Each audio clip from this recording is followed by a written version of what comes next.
Okey. Kalau bos saya bagi kesempatan untuk ucap terima kasih, bos nak ucap terima kasih kepada siapa? Pertama-tamanya, Siapa yang bawa bos dalam tim Quran? Alhamdulillah.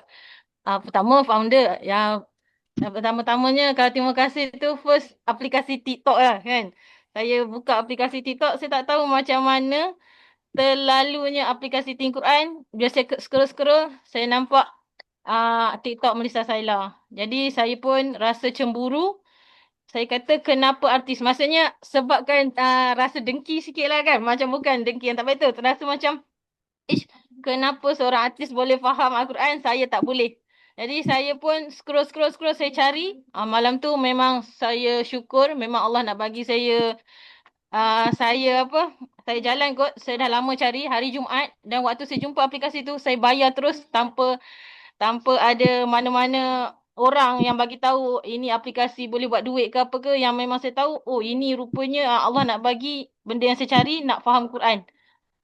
Jadi saya syukur sangat sebab pada tu saya syukur juga sebab Haji Amin banyak bantu saya. Kalau tidak mungkin saya dah terkandas dah kan. Bila saya kehilangan arah, saya buat muka tak malu.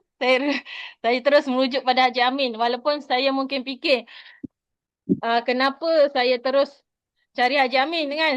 Orang lain sedangkan ikut step by step. Tapi saya serah diri bulan puasa kot waktu tu. Saya rasa bila Haji Amin uh, terus buka pemikiran saya rasa macam Allah. Saya cakap, ya Allah ya Tuhanku. Dan hidup saya sama hari ni saya ingatkan cukup-cukup je. Rupanya bila Haji Amin kata saya kena ada guru.